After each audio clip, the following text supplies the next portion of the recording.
Good afternoon, ladies and gentlemen. Welcome to this Making Modernity in East Asia lecture by Professor Pamela Smith. Let me very briefly introduce Professor Smith. Since she is not a China scholar, maybe some of you don't know her that well.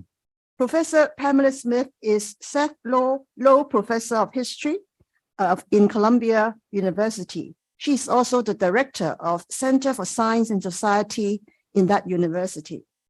Pamela Smith specializes in early modern European history and the history of science and the history of science in Columbia University. She's a leading scholar in the history of technology in modern Europe, and her work focuses on attitudes to nature in early modern Europe and the scientific revolution, with particular attention to craft knowledge and historical techniques. Her 2005 book, The Body of the Artisan, Art and Experience in the Scientific Revolution, is a highly influential, award-winning book, providing a fascinating and inspiring perspective on the scientific revolution. If you haven't read it, I strongly recommend you to read it. It's very enjoyable reading with wonderful illustrations. She is also the founding director of a very important project, which is called the Making and Knowing Project, that won the Eugene Ferguson Award for a reference work that supports future scholarship in the history of technology. In 2019, she won the award in 2019. Professor Smith is also the founding director of the Center for Science and Society and chair of Presidential Scholars in Society and Neuroscience. I would like to mention something interesting here. That is, one of our former PhD students was a beneficiary of the Making and Knowing Project, and where he participated for a semester a few years back. And he's now teaching in a major Chinese university. We are very grateful to Professor Smith for her generosity in training our students. Professor Smith is also extremely productive. She has numerous articles and edited volumes, book chapters, and so on and so forth. And we all look forward to reading her new book, published just last year, From Lived Experience to the Written Word, Reconstructing Practical Knowledge in the Early Modern World, which I believe is partly the subject of her lecture today, right? And so her topic today is Lizards, Metals, Stones, and Sands, Practical Investigations and Vernacular Knowledge Systems in the Premodern World. I must say that this lecture is long overdue. Our collaborative research funded project called Making Modernity in East Asia, that began in 2017, had planned a final plenary in 2020 to conclude the project. And Professor Smith had accepted to deliver the keynote lecture on that occasion. But obviously, COVID-19 disrupted our plans, and she could not come in 2020 and could not host anything that year. And we waited 3 years to finally receive her in Hong Kong. And we thank Professor Smith for her patience and her support of our project. We are also hopeful that the lecture may not be the conclusion of an enterprise that just ended, but the beginning of another one. After the lecture, Professor Smith will join a field trip that our project organizes to study rural regeneration and ecological agriculture in China.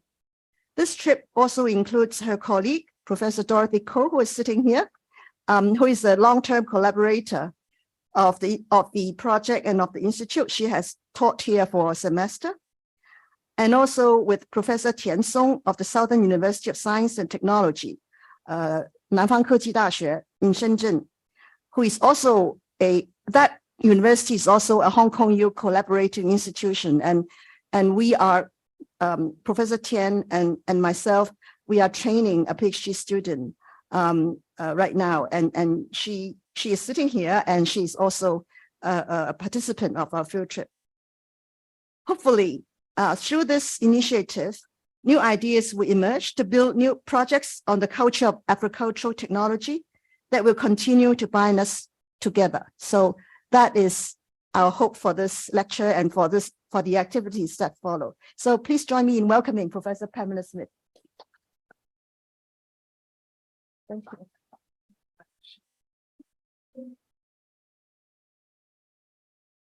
Thank you so much, Angela. I've learned so much from you in many different realms, especially when we were in Berlin together. And I look back on that with great pleasure and, just it was such a stimulating time. I also want to thank all of the people who made this possible today and for the last 3 years. Joan, Terry, Roy, Ijun, and Izumi, thank you all so much for all of your help. I'm really thrilled to be here, and I very much look forward to the future initiative as well. And this project actually has maybe a little bit to do with that kind of initiative. In the 18th century, natural historian and member of the Académie Royale des Sciences, René Réaumur, was experimenting with frogs as he studied a perennially fascinating question of generation. Was frog generation spontaneous? Was it caused by semina or seeds or something else? In his experiments, he fitted the male frogs out with little bodysuits made from waxed taffeta, here pictured in the drawing by his artist assistant. Réaumur's interest in animal generation was part of a centuries and probably millennia-long site of human engagement with nature around questions of generation, metamorphosis, and regeneration. And that's what I'm talking about today, these millennia-long sites of engagement, human engagement with nature. Now, the self-described new philosophers of the early Royal Society, and the Royal Society is one of the institutions that we hold up as kind of when the new philosophy, as it was called, or the new science was institutionalized. Right around its founding in 1660, they studied the same questions intensively, trying to understand whether putrefaction or rotting generated new life. Vegetable material and flesh, as well as cheese and alcohol, as you can see here, were left to rot to see what they produced. And you can see the kinds of things that they worked on, the production of animals by the putrefaction of vegetables, closing up of blood and pieces of flesh in a vessel to see if they would produce any sorts of insects, producing maggots from cheese and sack, a kind of alcohol, and so on and so forth. So you can see all of the different kinds of ways in which they were investigating this question of how putrefaction or the rotting of organic matter can bring about new life. Such investigation went on not just in the new scientific societies in the late 17th century or in Enlightenment academies in the 18th, but had gone on in artists' workshops and probably in distilling and cheese-making rooms and kitchens since time immemorial.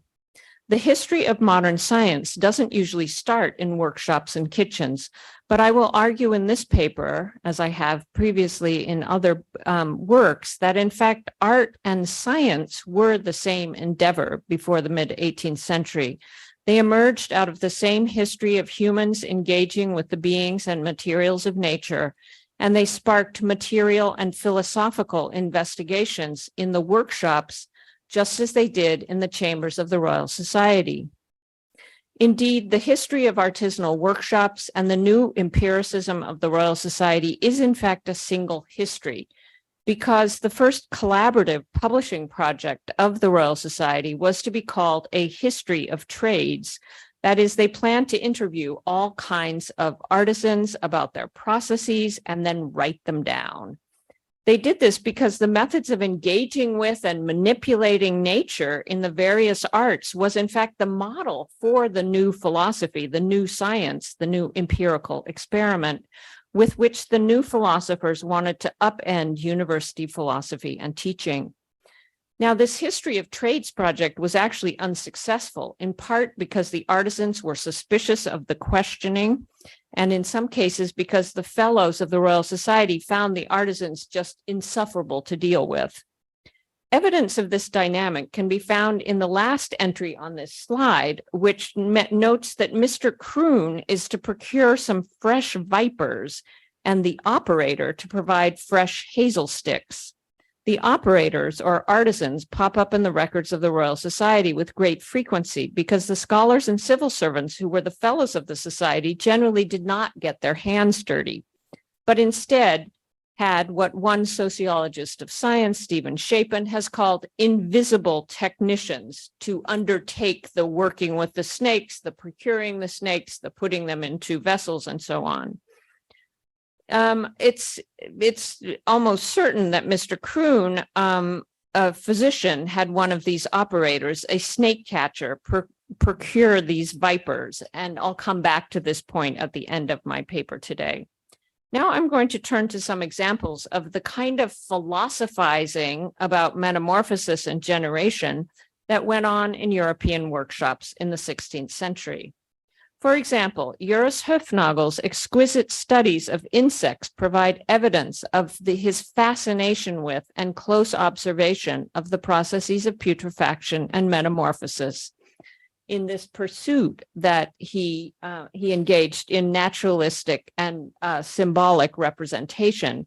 So, I mean, he's both in these images, there's a lot of symbolic meaning, spiritual meditation, as well as very clever word and image play between the calligraphy and the images. But he's also observing putrefaction and metamorphosis in these insects. This subject was also pursued in sculptures, such as here, where the Nuremberg master goldsmith Wenzel Jamnitzer represented all kinds of insects and insects and reptiles cast from life. And they're a little hard to see here. This is this grotto-like thing from the bottom of this 3-foot table centerpiece. And all over this centerpiece, there are, for example, here, the cast from life flowers. There are little snakes all around the rim of this basin. And here there is a grotto from which you can see all kinds of insects and animals and reptiles, emerging, as well as all of these growing plants. Now, this is life casting, which we'll talk about in just a minute. Jamnitzer also philosophized about metamorphosis and transformation in his depiction of the Greek nymph Daphne, whom Apollo pursued until Daphne called out to Gaia, the goddess of the earth, for help, and Gaia transformed Daphne into a laurel tree. This is, of course, a myth that was very interesting to the early modern readers of Ovid's Metamorphosis in the early modern period. Jamnitzer has portrayed Daphne here with coral, which is a material of great interest in terms of metamorphosis, because it's something that seemed to the early modern observers to transform from plant into stone. And just to make clear that he is talking about metamorphosis in sculpture, Jamnitzer has put all of these little very significant rocks down here, right at the base of the sculpture. These are generative stones, like these petrified worm casings they saw as a similar process of, stone or transformation from something organic into stone. Sulfur was also seen to be very generative and healing as well.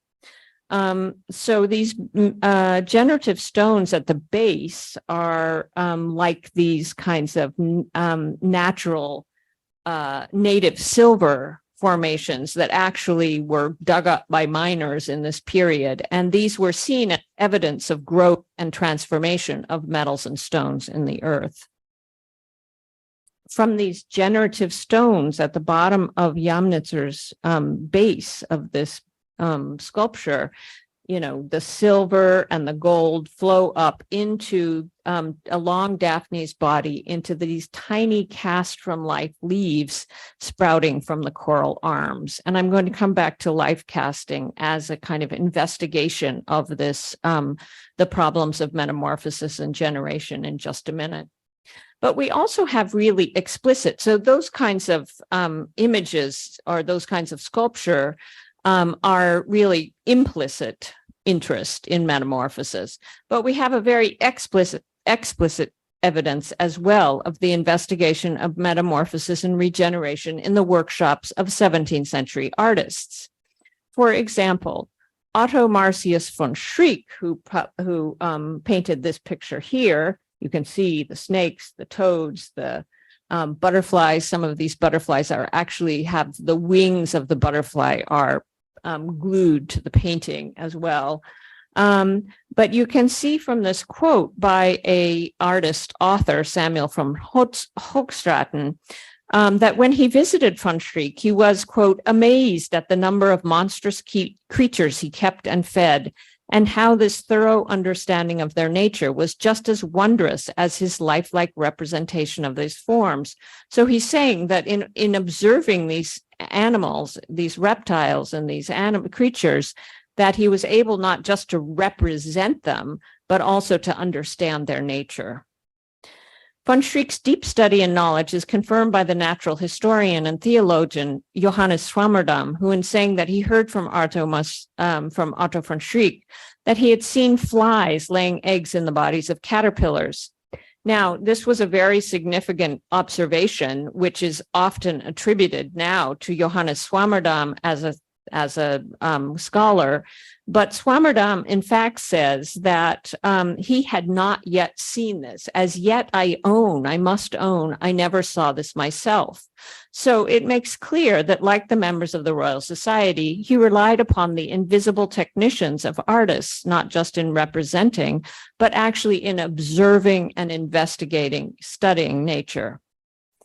No artist was more involved in the work of investigating metamorphosis than Maria Sibylla Merian in her early work on silkworms and in her 1705 metamorphosis of the insects of Suriname that's pictured here. She was one of the first to investigate ecological relationships between plants and animals as well. Now, as all of these examples indicate, practitioners didn't just observe and represent, nor simply participate in a natural philosophical discussion that was being pursued by the learned and their texts, but rather artists' workshops were in fact sites of investigation and experiment, both in the early modern sense of experiment, that is, of collecting all kinds of experiences, as well as in today's sense of testing and trying. And this is especially evident, as I said, in the life casting of plants and animals, an art form that was very popular and widespread in the 16th and 17th centuries, but perhaps little known today. Life casts such as these were collected with great avidity by scholars and notables at this time. And they were often collected together in what were known as chambers of art, German Kunstkammer. And this is significant because these collections, combined natural objects with human-made objects, often combined together. And what they were meant to do, such collections, or why they were collected at this time, and people were interested in them, is that they really were meant to spark discussions and conversations on the relationship of the artifice of nature to the artifice of the human hand. So art, as we call it. As well as to compare the kind of transformative powers of nature, such as generation and regeneration, and human art. What could humans do? How could they follow nature? This was part of a very active interest in practical knowledge and the power of human capabilities for engaging with nature and producing objects and knowledge out of natural materials. And you can also see this fascination in an image like this. And if you look closely at this image, you see just a huge number of practical activities being carried out, artisanal activities, skilled expert activities. So in the front, you have in this detail of a painting by Jan Bruegel the Elder, fire. You have all of the objects that are created by fire, all of the armor, the bells, the porcelain, the silver, the gold. You have here a set of goldsmiths' hammers and stakes. And then here you have beating out a sheet of metal. Here you have a polishing wheel. There you've got someone hammering the rims, metal rims onto cannon carriages. You can see this cannon here. And here you have this interesting new piece of machinery, a water-driven trip hammer, which was used to hammer out steel armor. So such a painting is evidence of the fascination on the part of many in the 16th and 17th centuries for the processes and products of craftspeople. This interest in practical knowledge is the subject of my recently published book that Angela mentioned. It discusses why so many different craftspeople began to write down their techniques around 1400.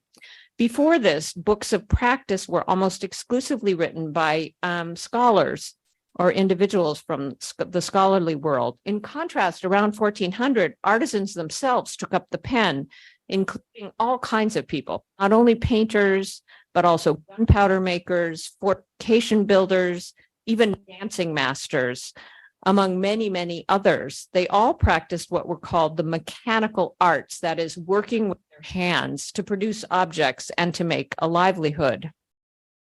Their writing signaled a departure from the traditional conception of authorship as a part of the liberal arts appropriate to university educated. Moreover, the texts were often on new subjects, not previously part of the textual or ancient canon, such as mining here. These are texts on mining. Or also manuscripts. This is also a text on surveying and mining. So this fascination with the tools and techniques of practical knowledge, such as here, again, this cam-driven polishing wheel. You saw it in that previous painting from 1616, and here you see it in the late 16th century print by an artisan, Jan van der Straat. A very interesting set of prints, which I can go into later if there's questions about it. But in any case, here you see this cam-driven polishing wheel. And these prints, including the frontispiece to this series of prints, the Nova Reperta, or the new discoveries, the new uncoveries. And you can see here the Americas, the compass, the printing press, the cannon. This is guaiacum wood, a syphilis remedy from Brazil, distillation, silkworms, mechanical clocks, gunpowder. All of these things were seen as, or were being used here as part of an argument about a new age dawning. And in fact, you can see this in this caption here, which says the polishing and goes on to talk about the way is, this keeps going on and off, in our time, not in antiquity. So it's making an argument that this is new in our time. It doesn't go back to antiquity, which is Nova Reperta. So part of this interest and dissemination in books and prints by artisans about their know-how, about their practical knowledge, their ability to create and invent novel things would really help to foster an idea of this kind of practical knowledge would give rise to ever increasing production of goods and material and human progress. That's really the argument that's being made here, that this new age is going to bring in a new age of material and intellectual progress. Such perspectives contributed to new views about the relationship between humans and nature that became so important for the new science, not to mention also our ideas about development and progress that have caused such havoc in our world today, a subject that maybe we can talk about in the Q&A. But for now, I want to return to life casting and my interest in generation and regeneration. So we're very lucky to have a detailed account of the process of life casting contained in a remarkable 16th century manuscript that is full of descriptions of various trades, of various ways of making things. And it's kind of an early version of what the Fellows of the Royal Society were trying to do in collecting, to collect in their history of trades. I'll let you know what life casting is about, but in just a minute. But these are all images from some of the life casting pages of this manuscript. So this manuscript, which now resides in the National Library in France, is a treasure trove for historians. It provides insights into making processes of art and daily life objects and in attitudes to nature in this period. This here is an overview of the 900 entries in the manuscript. This is the subject of the Making and Knowing project. And you can see here that these 24, I believe, categories, which are the categories of the Making and Knowing project. These are not the categories of the person who wrote it down, the anonymous author practitioner. These are the categories of the Making and Knowing project in an effort to try to organize and be able to kind of make an index to these 900 entries, 340 pages of the manuscript. But you can see that metal casting is the largest part of this text. And of that, life casting forms a huge part. So the Making and Knowing project, which was founded in 2014, published a digital critical edition of this manuscript, which is available here. I hope you'll all explore it.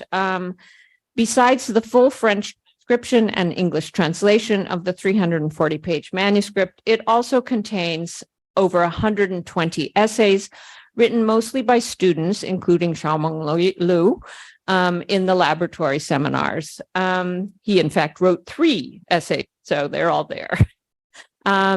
It also has a number of essays on life casting, if you want to do more reading on life casting after this lecture. A little bit of background on this manuscript. We don't know how it came into being. It was composed in Toulouse in the south of France after 1579. In 1662, it was part of a rich book and manuscript collection that belonged to Philippe de Béthune, who was a diplomat and advisor to 3 consecutive kings of France. He was also an art collector of works such as this Caravaggio. And you can see that it is marked here with, well, you can't really see, I'm afraid, in this light, but it's marked here by the Béthune coat of arms, which is the same coat of arms you see on the this beautiful binding of the manuscript into which it was put when Philippe's son donated the whole library to the King of France in 1662. So maybe Philippe de Béthune commissioned the manuscript from a metal worker. Maybe he bought the manuscript from an ambitious artist, but he was also a statesman and an author, and he published this book, Counselor of State, in 1633. And in that work, he talks about how important prudence or practical knowledge, the kind of knowledge that artisans have, the collection of experience, how important it is to a prince. Not so much to know how to be an engineer, to build houses, to erect bridges, et cetera, but to recognize those who are best suited and to make sensible use of people from all sorts of professions. And in fact, if you search, and this is something you can do with our edition, if you search for profession here, I'm giving you a little insight into how to use the manuscript. You can actually come up with 207 entries that mention discrete, individual kinds of artisans of all kinds. So You can do this search afterwards if you're interested on many other kinds of searches in the manuscript. Okay, so it seems that this text of practice, and here's a page from the manuscript, was probably compiled by a metal worker, perhaps with the intention of publishing these processes, but the project was never realized. It's a completely chaotic kind of compilation, but it still contains incredibly interesting, very acute observation and evidence of firsthand experimentation, such as this. You can see in this entry where he tries many different materials for creating a mold for life casting. Now, I was absolutely fascinated by this manuscript because it's very unusual, this kind of first-person experimentation in writing. I began to read manuscript, but it's very, very close to the practitioner, the author practitioner, as we called him, experience. And he wasn't had a lot of trouble actually writing down these processes. So it's really hard to understand these processes without actually working through them, reconstructing them. And so I started in about 2007 to reconstruct the procedures with a silversmith, Tony Benches, and then with students and team members of the Making and Knowing Project after 2014. So life casting, it really became clear how deeply the author practitioner was engaged in investigating the behavior of living things and natural materials when he created these works of art. And I'll just say very briefly before I give you examples of those kinds of investigations in life casting, that the research for these examples was carried out in 6 years in many different stages.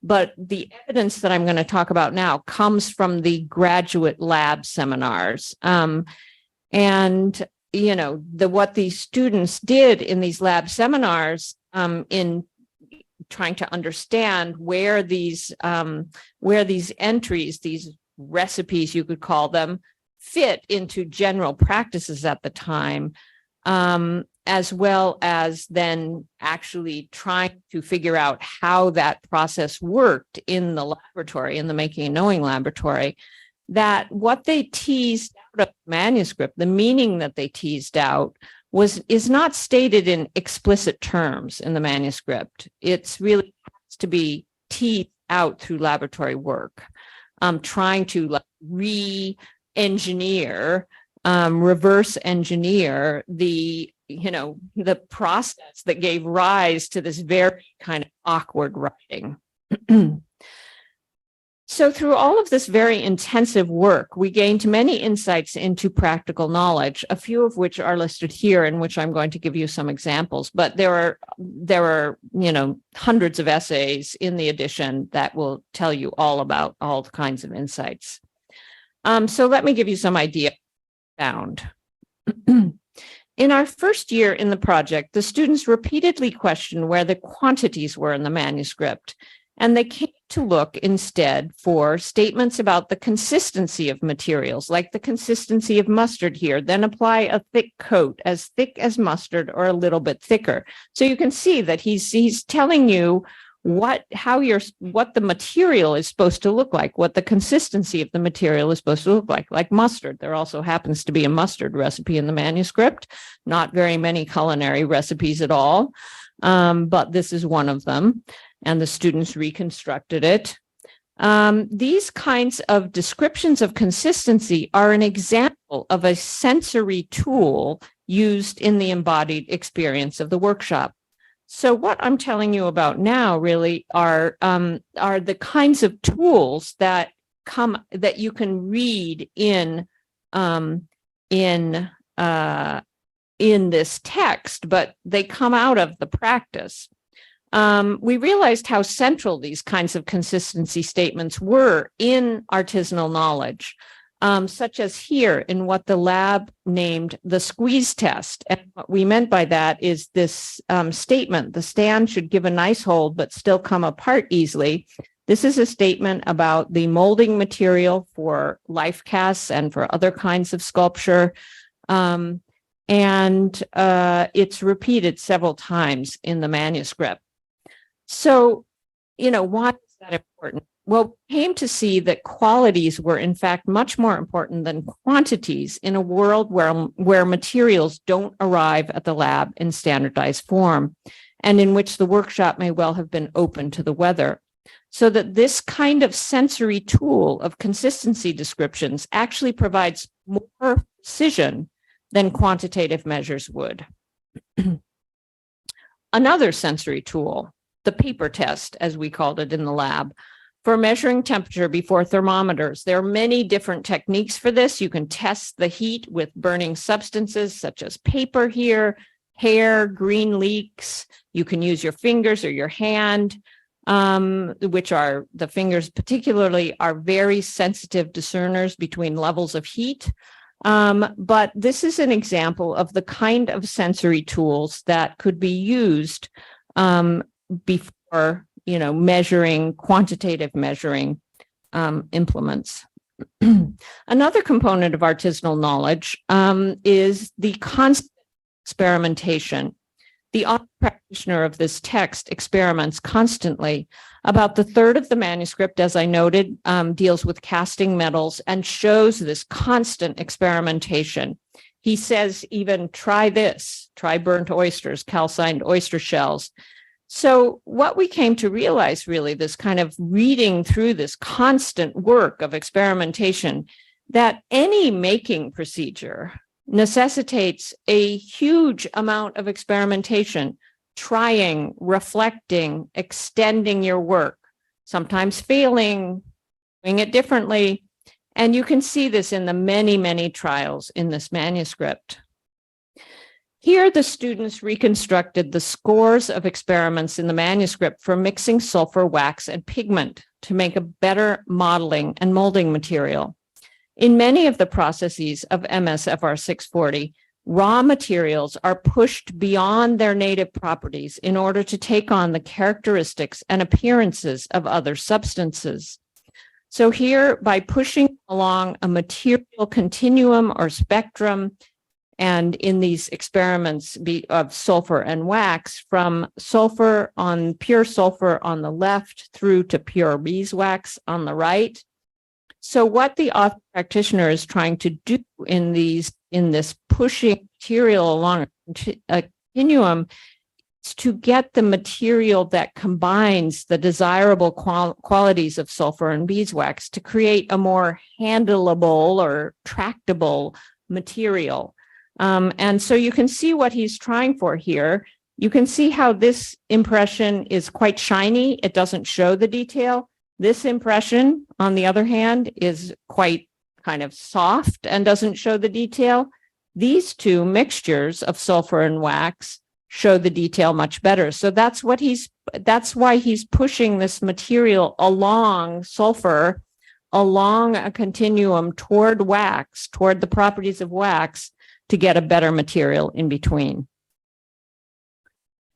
So in all of these processes of combining and transforming different materials from their native states, for example, from the hard, brittle nature of oyster shells here, or this is alabaster, hard alabaster, or bone, all of these are transformed into fine, powdery, soft, impalpable sand, as he calls it.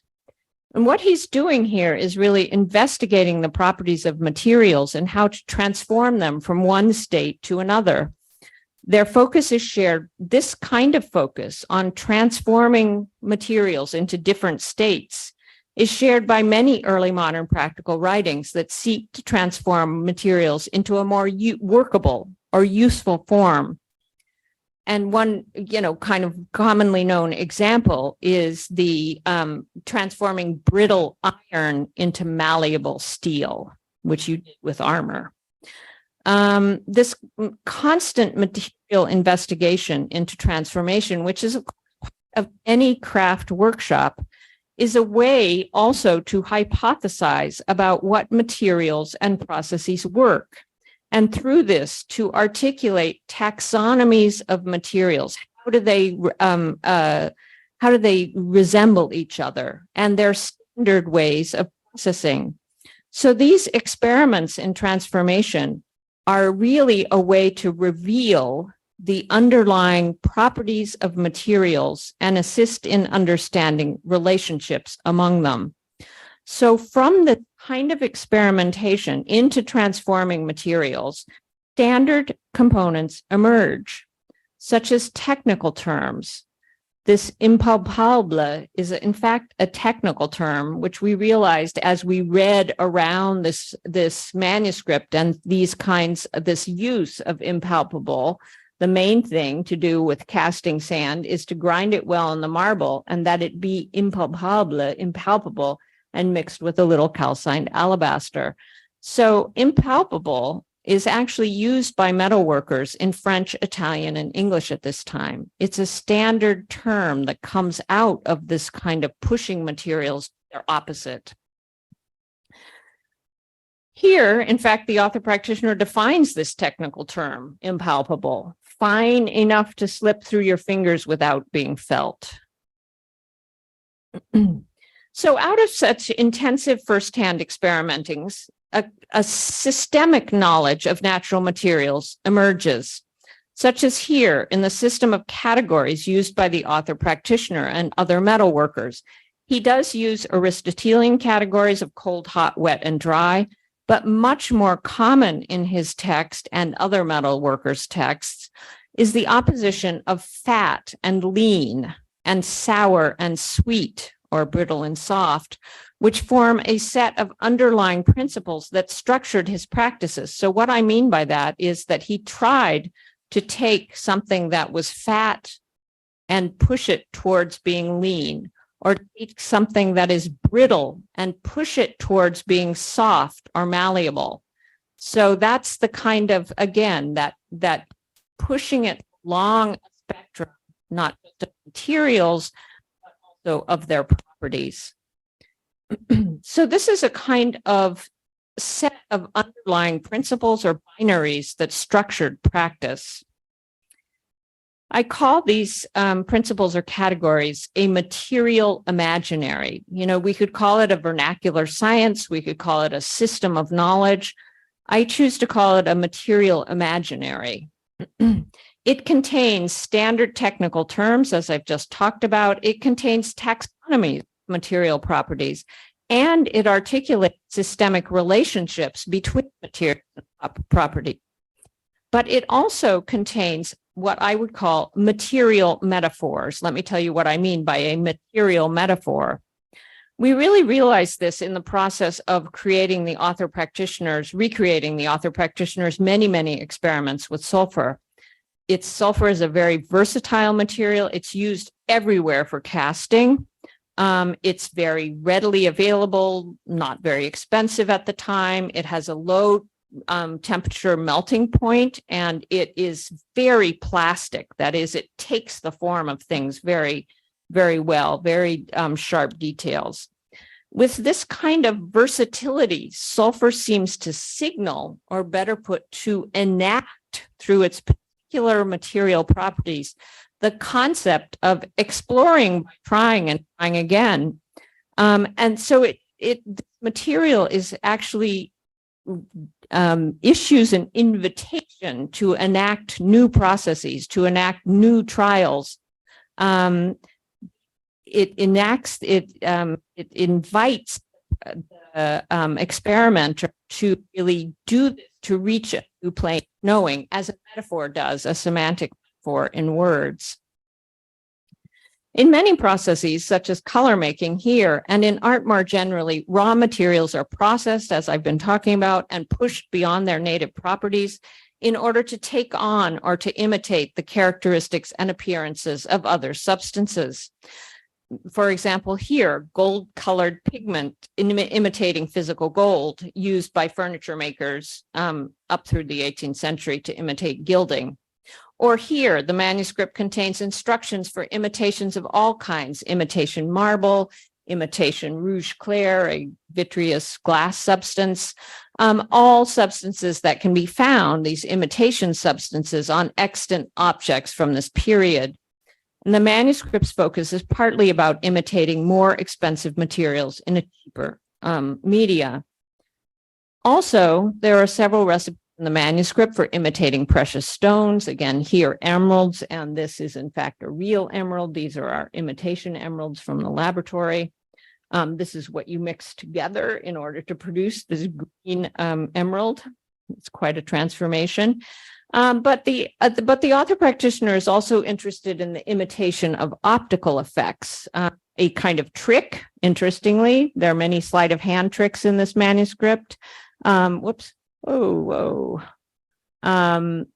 turning red wine into white, and here the imitating the particularity of flesh tones that differ by gender and age. Imitation, or as he calls it, counterfeit coral. Counterfeit at this point doesn't mean fake, but rather a convincing portrait or imitation. Again, the importance of imitation. So striving to imitate other substances by transforming materials, again, taking a substance and pushing it toward its opposite, trying to transform it to imitate another substance, actually organizes the goals and processes in the artisanal work of making things. But imitation was also seen in this period as about gaining knowledge of natural processes. The 16th century potter Bernard Palissy claimed to imitate natural processes in the earth in his making ceramics. And this is an example of his molding from life, not casting from life, but molding ceramics from life. And this is an example of his glazed imitation jasper spoons. Jasper is a kind of striated stone. And through kind of making, he claimed and wrote down theories about formation processes of rocks and minerals in the earth. So what he's doing is he's making these jasper stones and claiming in his writings that he in fact has the theory of how this metamorphosis takes place. Now, this manuscript that we studied also contains a recipe for imitation jasper. In this recipe, the author practitioner doesn't make any kinds of the knowledge claims that Palissy does, but instead, at the same time, he is engaged in that same investigation and experimentation that underlies Palissy's method of making knowledge about the natural world. So Palissy's claims just simply describe the everyday practices that are implicit in the workshop or in the manuscript.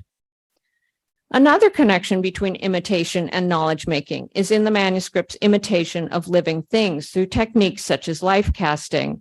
So life casting was done by taking the dead animal and posing it in a realistic pose, or the organic, plant, and encasing in plaster, then burning it out, void in the plaster, make a mold that way with the actual live thing, and then you pour metal into it. The author practitioner was preoccupied with this imitation and, to a certain extent, preservation of this life-likeness, this lifelike quality of these transitory, ephemeral living things, like bugs that don't live very long, or roses that soon wither and die, through this fixing them in metal, so fixing them in something more durable. This focus on the ephemeral was important. Here, insects, because they presented interesting casting challenges that the manuscript shows necessitates many, many trials and much experimentation with materials, or the lizards with their delicate limbs and fascinating tails and toes. Indeed, all of these creatures that were being life cast were of interest at this time and later to the Royal Society and to Réaumur, these kinds of creatures were intriguing because they were creatures that were seen to inhabit zones between earth, air, water, and fire and go through transformations. Lizard tails, if they're cut off, regenerate.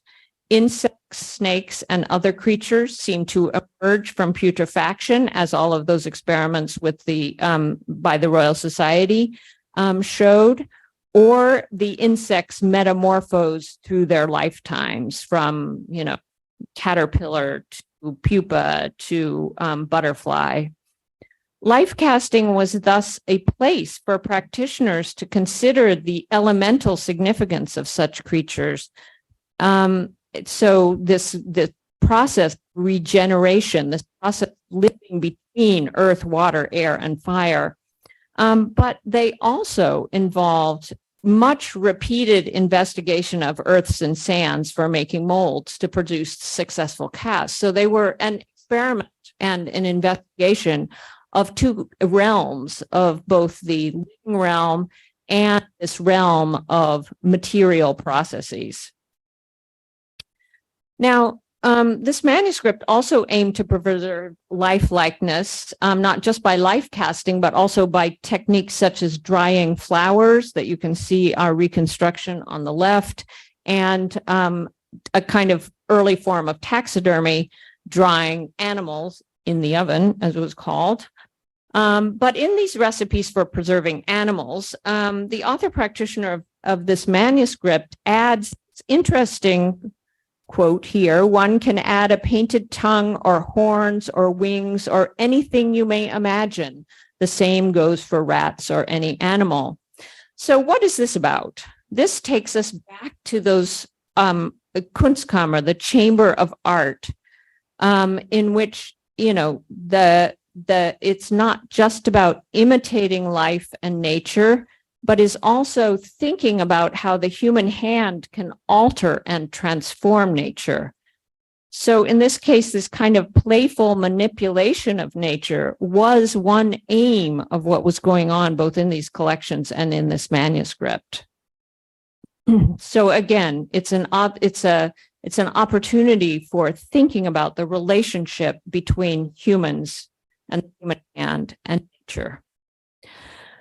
Finally, I want to conclude by returning to vernacular natural history and snake catchers in the manuscript.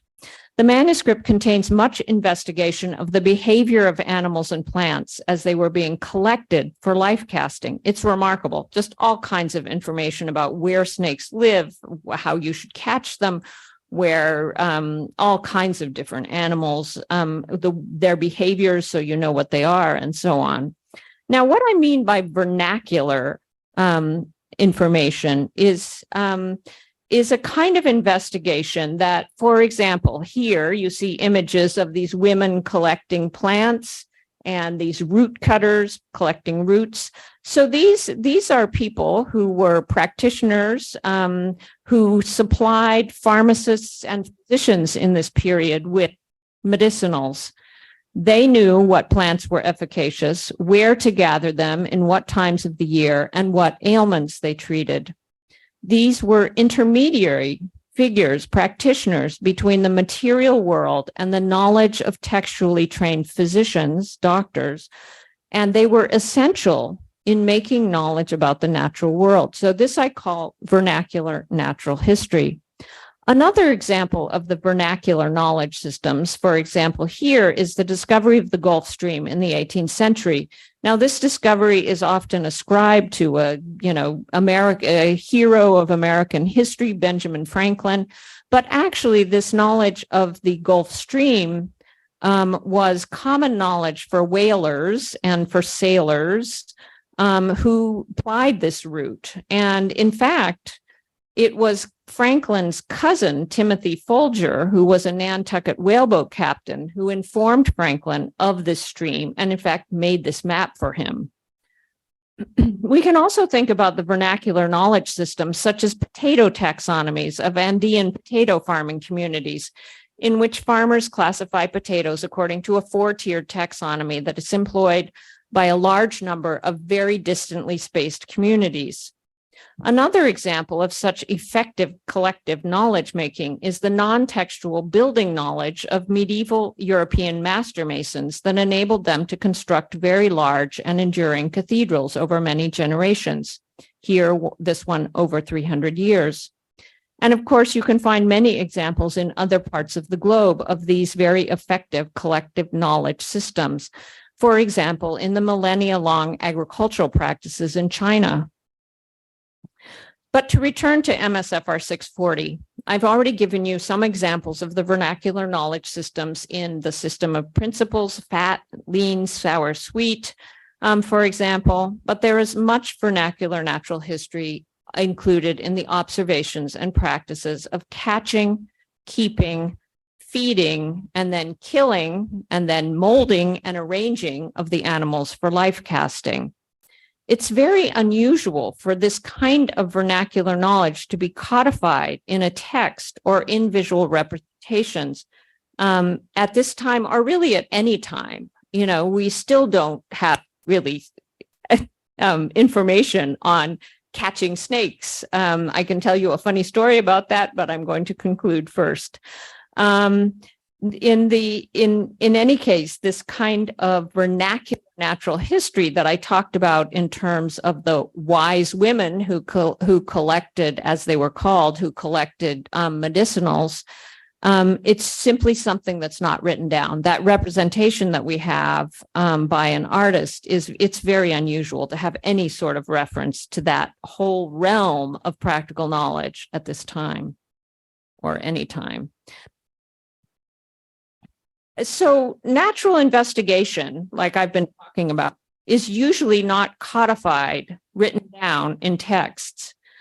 It is in MSFR 640, but you really have to tease it out of that manuscript. But it is codified in the objects that that artists made, such as Wenzel Jamnitzer that I spoke about before. And this is another one of his pieces that combines nature, the artifice of nature, with the artifice of the goldsmith here.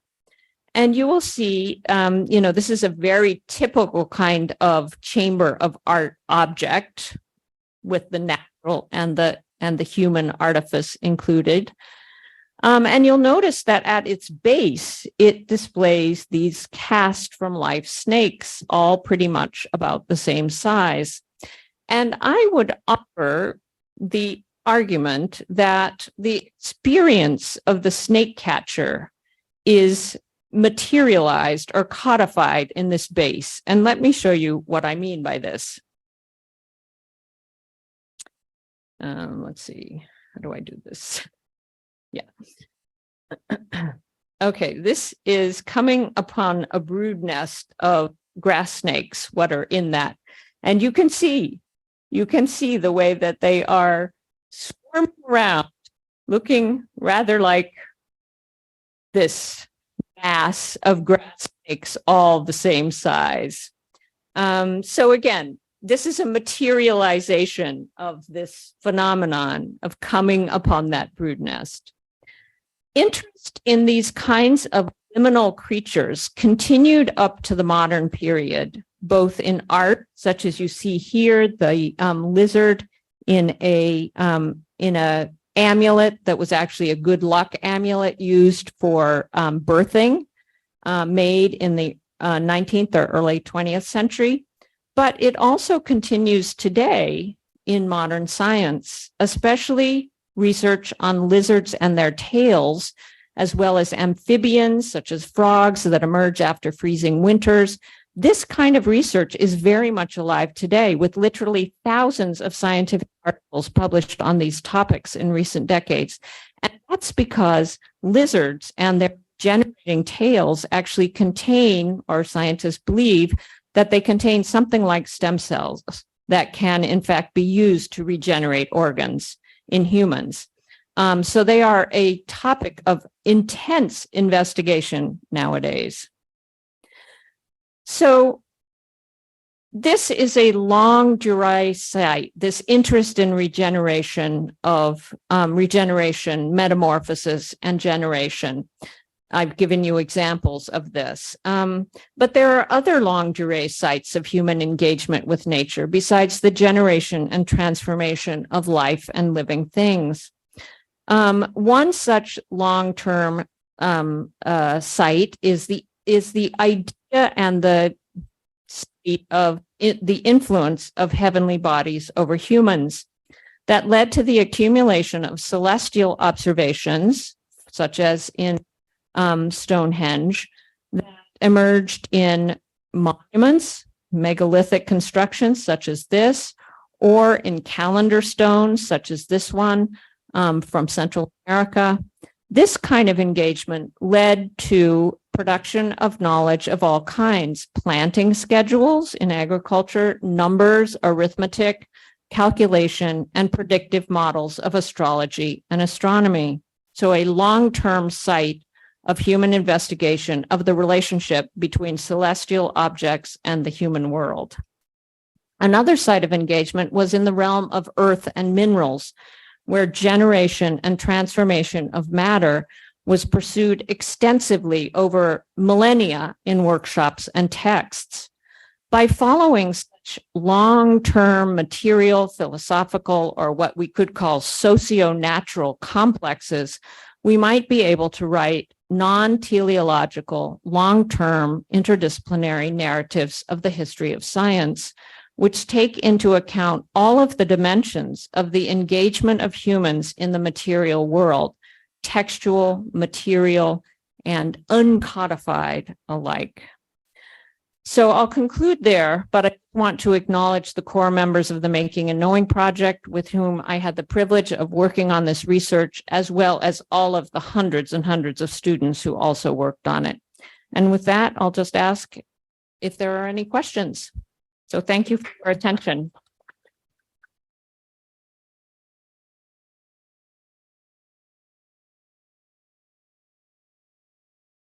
Thank you for your talk, Professor Smith. I will be moderating the questions and answers session since we have both participants online as well as face-to-face.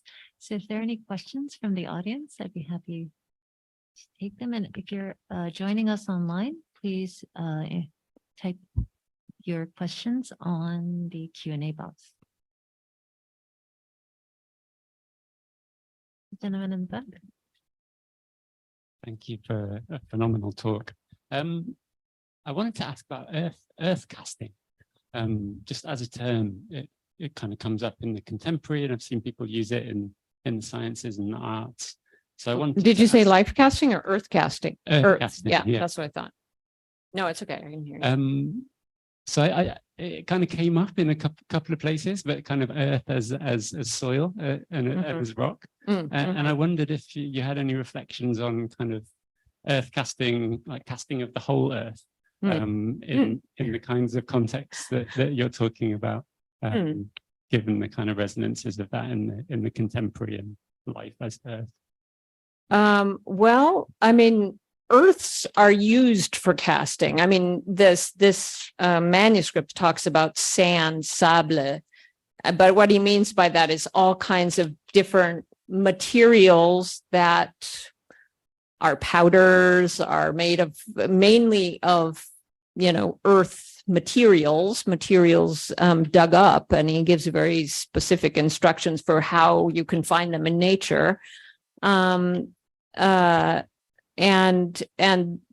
they can also be made of things like burned hat felt, burned felt from a hat. So I mean, these are all ways to make effective molding materials that will take a very sharp impression.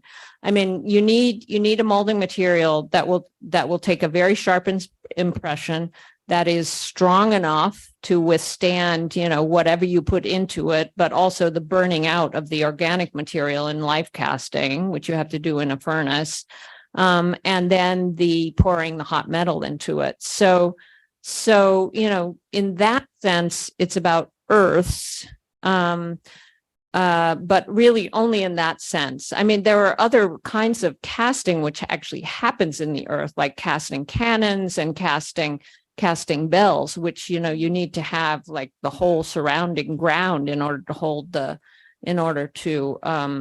pressed around the mold to keep the mold from bursting with the, huge heavy load of metal that goes in. So I think that kind of answers your question. I hope so.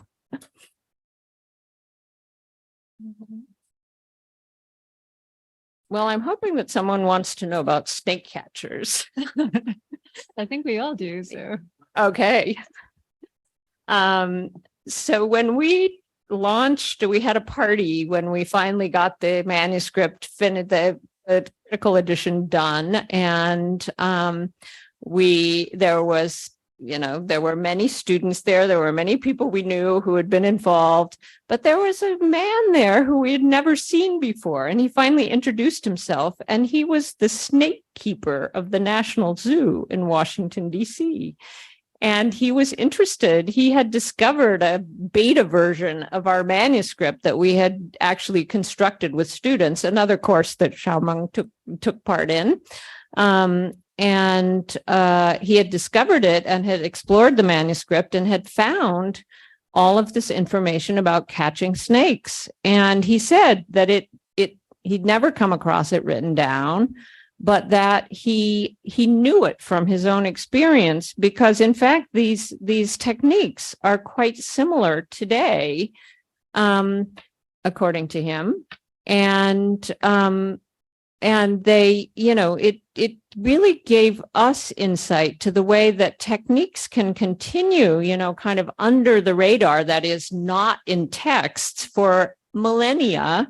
And then every once in a while they surface in texts. And so he was fascinated by this, and he wrote a very interesting essay for the edition. We asked him if he would write about that in the edition. So he wrote a really interesting essay on just the similarities between the techniques of snake catching in the past and today. So that was the wonderful story, the wonderful discovery that we made when it was launched. Yeah, please.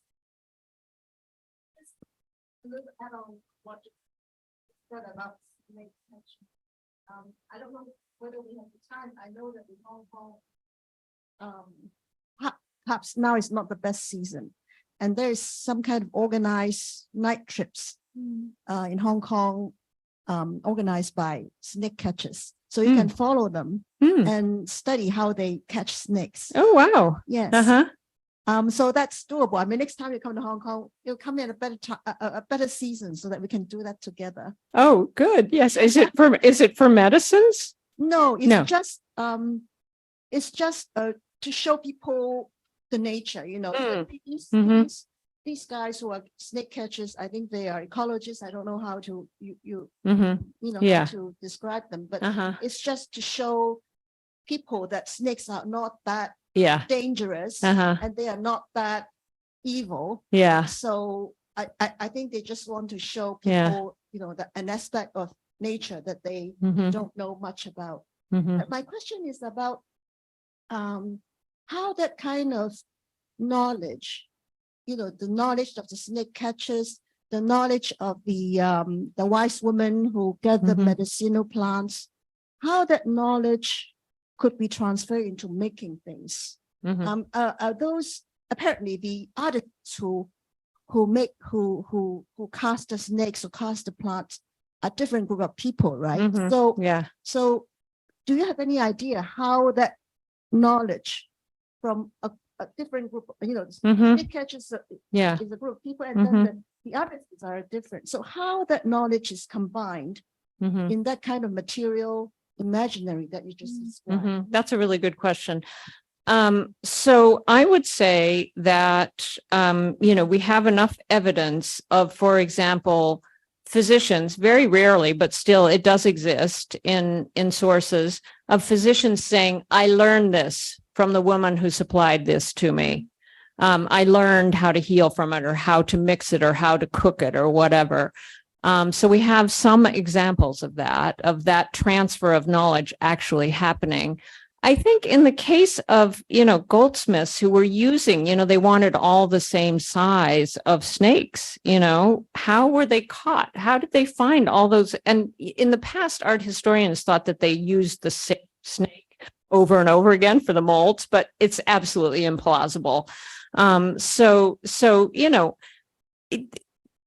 Coming upon a brood nest of snakes, knowing where to find a brood nest of snakes, I think you must have asked. I mean, this is speculation. We have no written records on this. Okay. But you must have been aware how these snake catchers caught the snakes as a person who then used all of these hundreds of snakes to put into a work of art.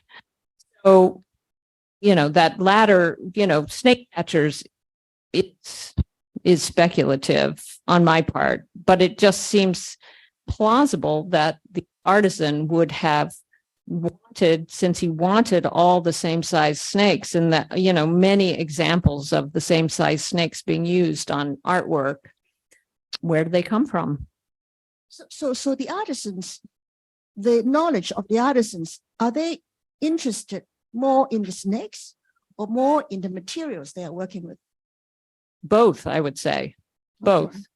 I mean, the snakes, because why such a focus on snakes? I mean, in part, they're a challenge to cast. Insects and snake, digits are a real challenge, are an incredible challenge to cast. So it's a kind of virtuosic, effort. But why so many lizards, so many frogs, all of these reptiles? Because they and are seen in written sources as significant animals, and used, like the salamander lizard that I showed you on the. They were used in birth amulets. They were used in all sorts of ways to create transformation. Does that make sense? Yeah. So it's just the animals that metamorphose, right? It's the change that fascinated them, essentially. Well, I would say yes, and certainly fascinated the painters who painted them. That's what they were interested in, was the metamorphosis. Thank you. Dorothy, think this one. Hi, thank you so much, Pamela. It's such a fascinating and important project, kind of trying to make things out of manuscript, number 640, in order to understand kind of in itself, essentially reverse engineering the knowledge making process that went into the manuscript. And I think that one thing that it shows is essentially maybe the inadequacy of the written word, of text in codifying transformation. So, and my question really is inspired by you as a historian of China. So there are several things that struck me as really interesting, and maybe hopefully we can all join a conversation. One thing that struck me is the emphasis on life itself. Life as this constantly, not so much a life force, but a transformation that is constantly materialized. And it seems that the Chinese artisanal text, whatever level of codification we manage to have, seems to be more interested in what we would call the technology, the process of making itself. So I wonder, so I find myself wondering, is this interest in metamorphosis, Ovid and life force, related to Christianity, because I think Hmm. that we had a long conversation, and maybe we can rehearse it here again, about the absence of the very concept of nature in Chinese thinking. So Chinese artisans really wasn't thinking of trying to capture that life force that is nature, even though Chinese philosophers have many sayings about it, such as Zhuangzi and so on, or 10,000 things. Yeah. But to me, the philosophy is not really inspiring Chinese artisans to try to capture that life force. Casting from life seems to me somehow a very European process. I don't know how to articulate it. So maybe I'm just inviting you along with the audience to think about if science was known as natural studies in the early modern world, what is that nature that we are talking about, at least in the context of this manuscript and in the context of your work? Yeah, that's a great question. A very difficult question.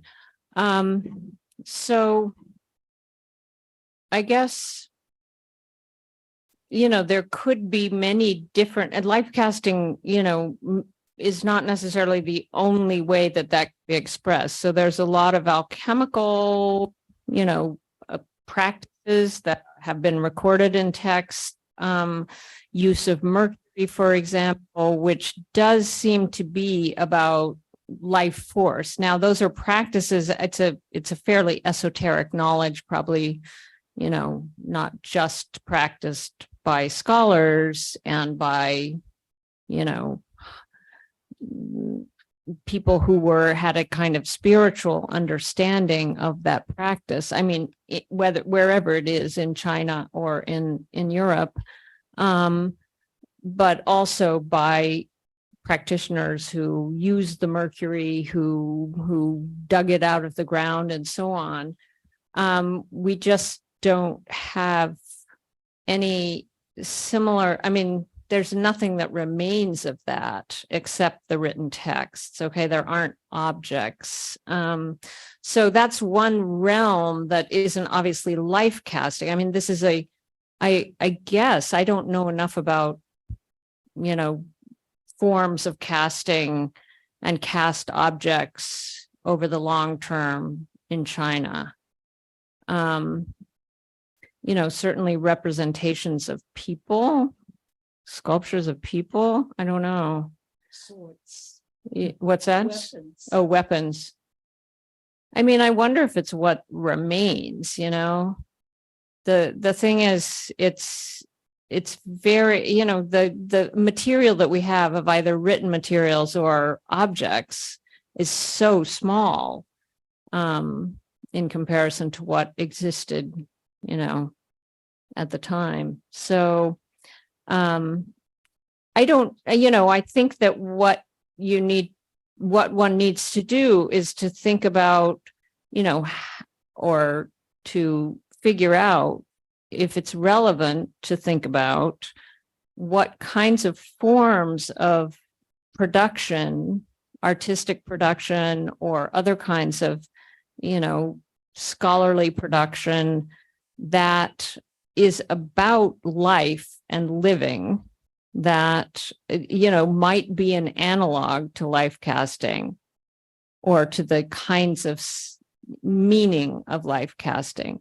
Now, I would say that that's about the life force. The material investigation is common to any workshop. That's what I'm claiming, is that the material investigation is wherever you have humans interacting with the material. And I use life casting as an example that has other kinds of meanings and is significant. And that's how we can explain why it was popular. Like, what a weird art form, right? Why do it? I hope that sparks other questions. There seems to be a couple, so and then Thank you. Sorry, just quick question. I'm curious, the argument about the process of creation and imitation as a means of making claims to knowledge about nature, I think is really interesting. I'm curious, if we're thinking about a sort of scholarly analog, kind of Aristotelian logic can be used to create sets of explanations for things and claims to knowledge, but it could also be used to sort of articulate the kind of limits of knowledge where, what can be sort of found or argued. I'm curious if there's something analogous here. Like, do you ever find in these sorts of texts moments where the artisans are saying, because I can't make this, there's some sort of limit on what we can know about this? Oh, If some that makes people said sense. that specifically. Okay. Like, I'm imitating nature, but it's never recreating nature. It's just imitating nature, which is about God's creation. So the Christian content of it may be significant. I mean, certainly is in that regard. But then there are others who really seem to be claiming that the human hand can rival nature's creations. But they often say in their texts, but we can't actually, we're not trying to be God. Gassan and Wyatt. Yeah, thank you so much for the wonderful talk. I was just wondering whether you could talk a bit more about the reception of manuscript 640 or this genre more broadly. I mean, I'm particularly curious, was this manuscript really just sitting there in this private collection and then it's donated to the king and then it kind of is not really used or read, or is there sort of more to say about that? Yeah, that's a question that's often asked. What was this manuscript about? So it is part of a genre at this time, this interest in practical knowledge and how to make and do things that, spurred artisans to write it down in order to advertise their talents, for many reasons, to advertise their talents, to possibly publish a book, which probably is what this artisan or this author practitioner was trying to do, but it's in a completely chaotic state. So he didn't get very far if this is kind of a written draft. And there's evidence within the text that, this is it's not a first draft. It's not like laboratory or workshop notes by any means. It's, trying to put it into some sort of order, but he didn't get very far with it. So, but he's working within by the late 16th century, this is a kind of text that has really, been around since 1400. And he has many models for it. And in fact, draws at least one of his recipes for a gold color from a very popular text that was first published in Italian and is very translated very quickly into English, French, into Latin even. So these are texts which are selling well, selling very well. There are also texts which are of interest to printers, both because they sell well and therefore make money for the printer, and sometimes are compiled by printers, entrepreneur printers at that time. But they also have a ready audience. And the audience is growing and being developed by these texts as well. So that's really the kind of short history of why someone would think to do this, write down all kinds of trades.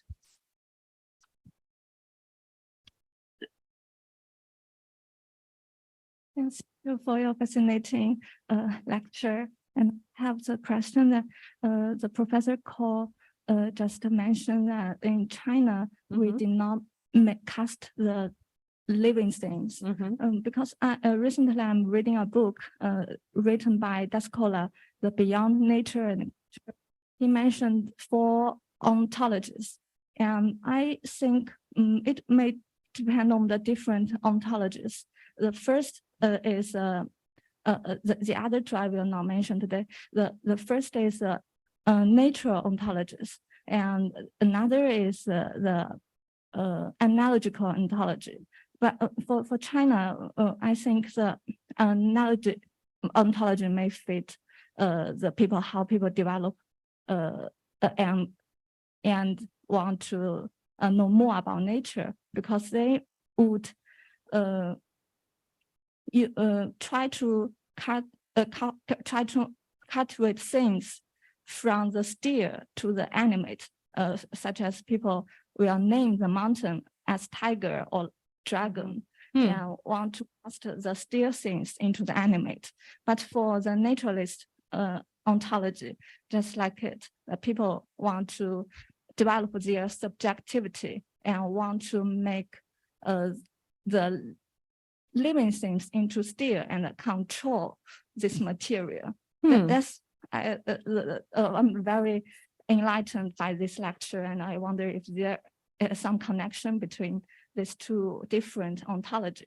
And another question is just Professor Mosam just mentioned that I'm curious about who are reading this manuscript, because in China there are many manuscripts describing the artisan knowledge, and sometimes it's a secret knowledge, but sometimes it's not. But many people just develop this knowledge from their intuition and improvisation when they practice this knowledge. So there's a gap between the knowledge written in the book and the knowledge that they practice. So I'm curious about this gap, whether it remain in this manuscript. And how you find in your laboratory. Thank you. Yeah, thank you very much for that stimulating group of questions. So I'll start with the easiest. Who read it? Well, we don't know who read it. Probably not many people. It wasn't copied by anybody. There are no other versions of this manuscript anywhere. But the people who were reading these kinds of texts were all kinds of different people. I mean, religious figures. That painting that I showed you of all of the works of fire, all the metalworking and so on, that was actually bought by very elite clerics, so church authorities, church, bureaucrats, you could call them, in Milan. So, this was of really elite interest, and part of that is about, as Philippe de Bethune, who was, as high and noble as you could get, because it was useful knowledge, but it was also something that rulers had to govern. They had to have that kind of experiential knowledge of artisanal work so that they could govern people and nature, natural materials. So there were really all kinds of people reading. And if you look at the evidence for marginalia in these texts, people learned vernacular languages through these texts. I mean, there are just all kinds of uses that these texts were put to, right? If they weren't necessarily trained in their vernacular language. If they were a scholar, they were trained in Latin. And that's how, what the language of their training was. And so they actually learned vernacular languages by reading these texts. So, there are lots of unsuspected uses of these texts, but not just as kind of practical knowledge or experiential knowledge. The evaluating the knowledge that's contained in this text and other texts. So in this text, was one of our kind of guiding questions was, is this knowledge that is current at this time? Are these techniques that are current?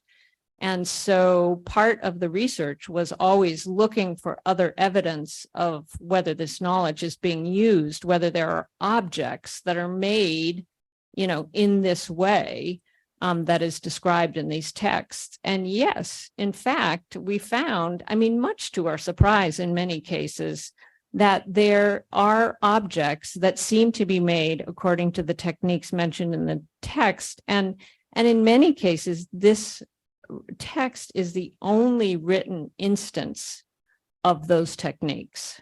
The objects exist. The traces on the objects show that they were made in these ways, life casting in particular. I mean, exactly the way that he has these amazing sketches of how to pose the lizard that I showed you at the very beginning, how to pose the lizard on the, on the mold surface. And the objects from the 16th century show the techniques that he uses there, like where the gate where the metal enters the mold and all those kinds of things. So it's pretty remarkable what we've found in terms of the way in which this knowledge seems to have been actually used, actually based on use at that time. That's not the case with every text of practice, but certainly many of them have been examined by scholars. Some of the more famous ones, like Vinocho Biringuccio's arts of metalworking, have been examined quite closely by scholars, and they do show that this was knowledge that was used. Now, you mentioned texts of this sort in China.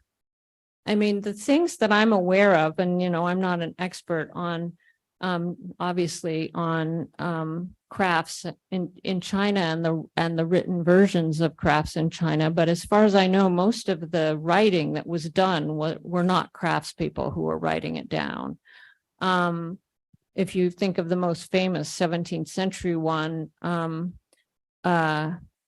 which I am not going to get if I try the title in I'm not going to get it right. Yes. Yeah. Yeah, I know. Yeah. Yeah. Yes. Thank you. I'm sorry. I should know that. I should know it by heart. But anyway, it is not written, obviously, by craftspeople. And, some sort of informing would have had to go on there, but it was not written by craftspeople. The kinds of agricultural manuals seem not to were written by managers or were written by bureaucrats. The agricultural manuals that, for example, Francesca Bray deals with. So that's a different, that's a different phenomenon, I would say, because it's really, that in 1400 you find, beginning in 1400 and increasingly you find things being written down by artisans in Europe. And that's because there's greater literacy, there's greater access to paper, many different contributing factors. And just the kind of arming of territories that, artisans were advertising themselves through written versions to, rulers who needed those weapons, who needed those fortifications, and so on. Now, in terms of your larger question about ontologies, I'm not sure that I entirely got what you were trying to ask about that. I mean, I think that it's definitely a useful way of thinking about whether, how things differ in different places, is to think about what actually is the kind of reigning ontology that is being used. So in terms of, anthropomorphic thinking or analogical thinking, and the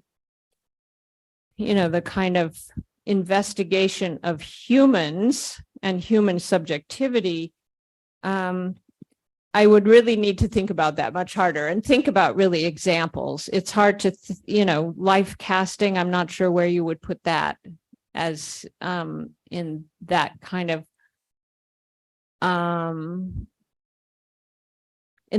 schema.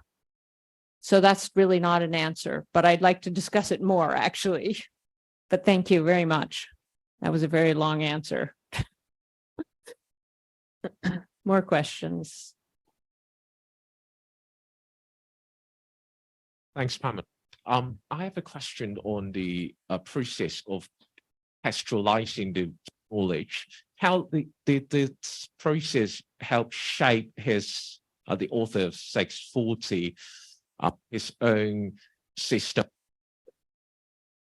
How writing down, things that way as shown by the manuscript help him shape his own system of thought or system of knowledge. That's a really interesting question. Did it systematize it more? Did it help him articulate it? We don't know. I mean, basically, I don't know. But certainly, I would say that, you know, what does codification do in general? It makes it easier for knowledge to move around. I mean, it's not very efficient at actually teaching that knowledge. I mean, it's much more efficient to learn these techniques in person, you know, with someone who's expert. And that's in general about this kind of experiential knowledge. You can't learn it by writing, which is, of course, the kind of paradoxical nature of this whole effort is to write down this knowledge. But most of the time it wasn't, as I've tried to make clear, it wasn't written down in order to teach it. It was written down in order to advertise one's skills or to all kinds of different reasons. So it's, you know, it's not clear whether that was an aim of artisans who wrote it down. I think the aim, you know, if there wasn't a single aim, but one of the main aims was to declare one's knowledge and the value of one's knowledge in a form, writing, that was higher on the social scale. So that's really what's going on, I think. And someone like Bernard Palissy, who made really quite explicit claims to a kind of knowledge that was in fact superior to book learning, but he made it in writing, of course. He makes a lot of claims, but he doesn't have anything like the detailed descriptions of techniques that this manuscript has. So, you know, it's an interesting kind of contrast, and I think a telling kind of contrast in terms of what is the purpose of writing down.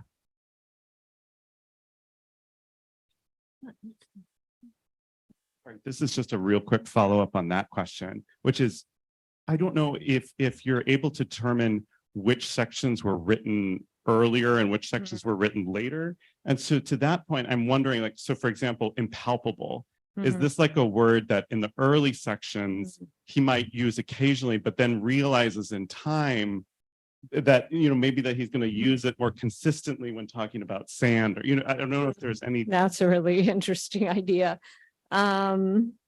It's really hard to tell. I mean, it seems to be that, you know, strangely, the headings of each of the entries is written first, because sometimes he goes over the available space. So it's not like he's writing it down in a sequence. He's writing the titles first, and sometimes the text has, as you actually know from taking part in the text workshops, sometimes the text has little to do with the actual title of heading of the thing, of the recipe or the entry. So there are places where it's clear that he's gone in and corrected things and has written over it or tried to squeeze it into a pre-existing text. So we have assumed or presumed that those are later additions. But there's just not enough consistency, and also that we can tell what came first and what came, you know, second, to really make those kinds of conclusions. It would be great if you had multiple drafts, you probably could tell that, but not to mention like writing down the notes at the time, you know, where are all those notes? Where are all those, you know, written instantiations of these processes, which of course would be incredibly interesting, but of course they don't exist. If I may ask a question. Yes, please. I was really fascinated by this idea of writing down artisanal technique, because as you said, it's very difficult to recreate this experience. And within it, you were talking about embodied experience and sensory tools. And a lot of the descriptions in your presentation today was very tactile, or talking about viscosity, something that people can objectively perhaps ascertain, like mustard. I was wondering, were there any other senses that were engaged, definitely. like taste or Yes. olfactory cultures? Because I was thinking of sulfur, and if you deal with sulfur, you know you're dealing with sulfur. And so I was wondering how smell or taste or any of those. Oh, they're all in there. We have a couple of essays on that actually in the edition. So he often says to taste things. He often says that, you can tell it by its smell. Visually you can see things, but the main thing is definitely use of the hand to ascertain, especially temperature, but to ascertain roughness and smoothness and impalpability. So definitely touch is one of the most important, at least for the casting and sand making, which makes sense, entries. Is But, there assumed or shared experience of smell then? In the sense that, does he explain, like it smells, you would know it by smell, that implicitly there is a shared experience of this? There is an implicit shared experience because he says continuously, as you know. Now, what does that mean, right? It's a way of saying, well, I can't really explain this, but it's as you know. So that's the most difficult thing, is to explain that kind of experiential knowledge in writing.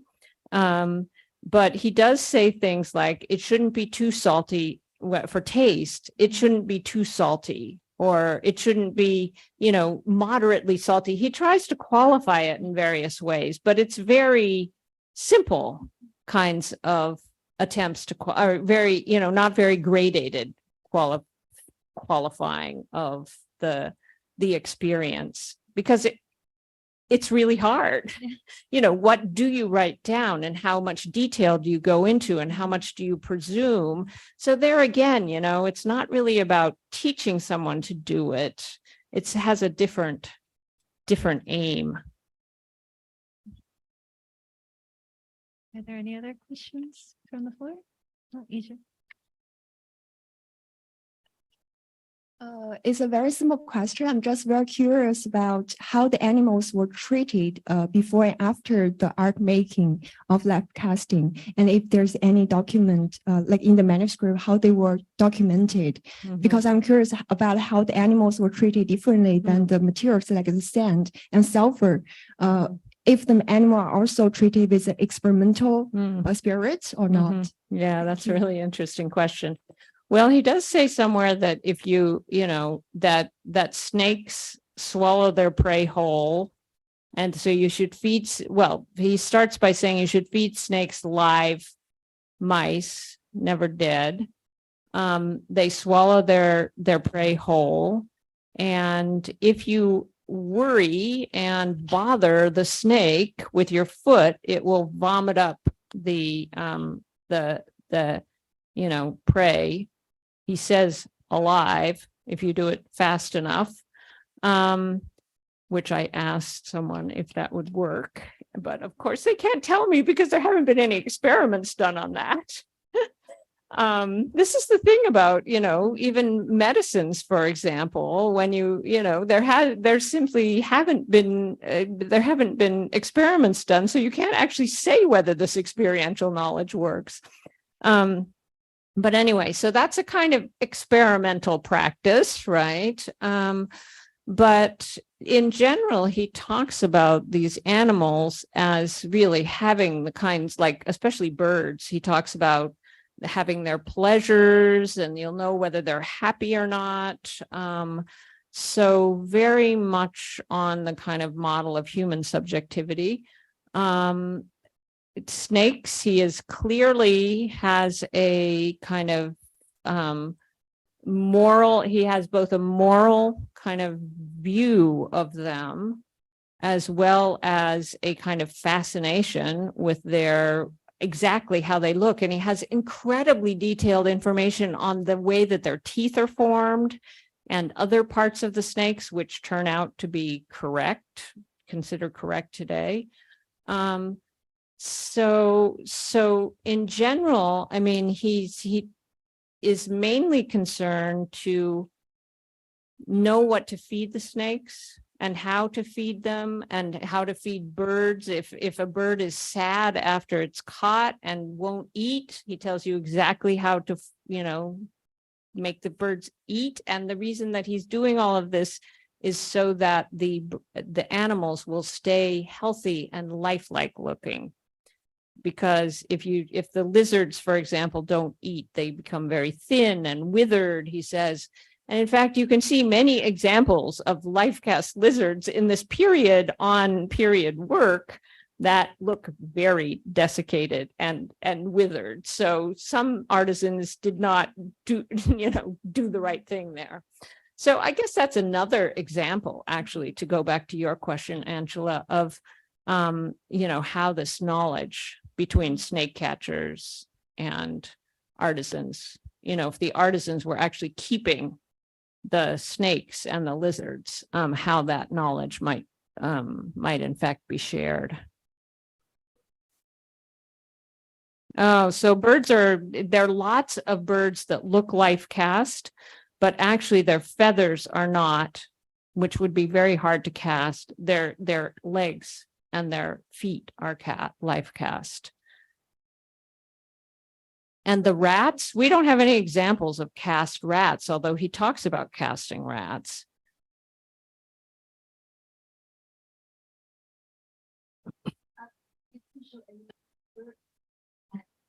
Oh, I have many pictures, but okay, I will show you later on. Yeah, I mean, the thing about the birds is because they were considered, I mean, there are statements about, those Archduke Ferdinand, Habsburg Archduke Ferdinand in the late 16th century had a whole menagerie of cast birds, but actually a few of them still exist in Vienna in the in the Kunsthistorisches Museum, and they're definitely, the feathers are not cast. They must have been shaped in wax. They look very realistic, but the legs, which are attached to these bodies that are probably shaped, that were modeled in wax, look, the legs are attached and they are definitely life cast.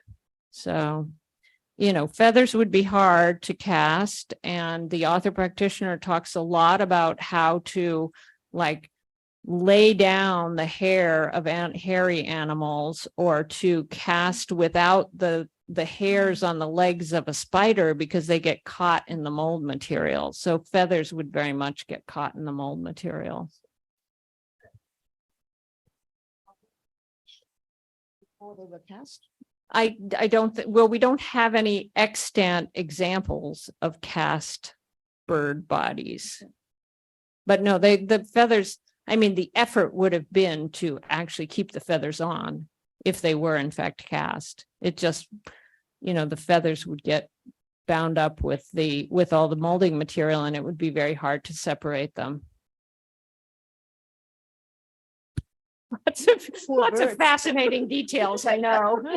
This is what happens when you start material investigations, is you go very deep into very specific information. Well, I think it's very fascinating and enlightening to me. But just one thing that just hit my mind when we're talking about this sort of knowledge of the artisans that sort of openly, generously sharing, to other people. In Chinese tradition and Chinese culture, not everyone, but at least, there's some kind, there's one kind of tradition that's to keep all these things a trade secret. Yeah. Within the family, and they wouldn't want to spread it out. Yeah. I think that in China, this tradition is quite strong.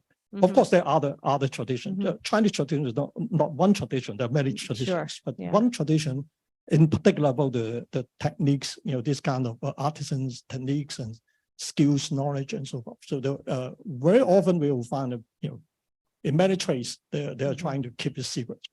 Well, that's certainly the case in Europe as well. And that's one of the reasons that the History of Trades project didn't work, because artisans were afraid that their secrets would be spread widely. Now, secrets as a term seems to, when this and other practical texts talk about secrets, what they usually mean are techniques. So techniques could be proprietary, and increasingly in this period they were actually licensed as proprietary knowledge, that only one person had or one family or whatever had the privilege to publish anything about or even make for for a ruler. The very well-known story of the Murano glass workers who were kept by the Venetian council, basically imprisoned on Murano, so that the secret of clear glass would not be spread widely. However, those artisans in Murano escaped very soon, and clear glass making spread everywhere. So it doesn't seem to have been the artisans themselves who were concerned about it, but obviously it's a commercial interest. Okay, so the way that I think about artisans kept secrets at many levels. Their techniques, they could see them as their own, as this manuscript says, this is my invention. A word that became increasingly important in talking about making procedures in this period. So that kind of ideal of individual invention became increasingly important. So that's one way that secrets could have relevance. They can have relevance as, monopolize. Well, a guild is basically a monopoly organization as well, monopolizing a process. But they also could refer to the kind of esoteric knowledge of secrecy, which is a kind of a way of claiming a value for embodied knowledge, that it is an esoteric form of knowledge that shouldn't or can't be written down. And so it's a way of also making a claim about what kind of knowledge they held, that it couldn't be written down, because it was of a higher sort than things that could be written down. So, this kind of discourse of secrecy with regard to artisans is carried out at several different levels and is more complicated than just commercial interest, I would say. Are there any final questions? Oh, thank you. Thank you for your fascinating talk. And just to kind of, you just kind of brought something to mind there, I was wondering if this text then, if it stimulated sort of wider conversations with others that kind of would have valued more like quantity and precision, and because some of the transformations and the explorations of properties and categories and things like this, you could also do them very controlled, precise ways, right? So, and I was very taken by what you said, that in the text there was more of an emphasis on consistency and quality rather than quantity and precision, specificity. So, I'm wondering if there are wider conversations taking place around that. Well, I mean, that's a great question, and of course, the problem that these texts kind of raised, or the kinds of issues that came out of them, particularly with, people who claim to be really renovating philosophy entirely, what we refer to as new philosophers, or, early scientists, like Robert Boyle, for example. Part of their effort was to figure out how to put this kind of knowledge into writing, okay, in order to make it precise, to make it move around easily. And, there have been studies of exactly, for example, the air pump, which was part of Boyle's experiments, how did that move? Well, it didn't move really at all. I mean, even though many, many people tried it, the knowledge needed to have, practitioners to actually create the air pump and make it work. So that effort, though, continued, and that's how we get, something like today, just to telescope that whole process, the scientific article, which has a very particular form. But, we also have in science today a real crisis of replication. That is, one lab trying to replicate another lab's work. And what has come out is that, in fact, it's partly a problem of that very abbreviated form of the scientific article. And there are ways that this has been dealt with. For example, a journal of videos, not writing, but videos of techniques and lab processes in order to get over the problem of how these things are actually done in the lab, because writing is inadequate to that. Okay, that was a kind of a skip over a lot of history, but my point is that someone like Robert Boyle was really working in his essays, trials. Essay means to try, his trials of writing down experiential knowledge. And it was to a certain extent successful, but mostly not at the time. But that's been a continuing effort of the scientific enterprise as it developed, out of institutions like the Royal Society and the people in it, the work of the people in them, in those societies, to actually figure out how is knowledge of that sort, laboratory knowledge, transferable, from one place to another. It's just a hard problem.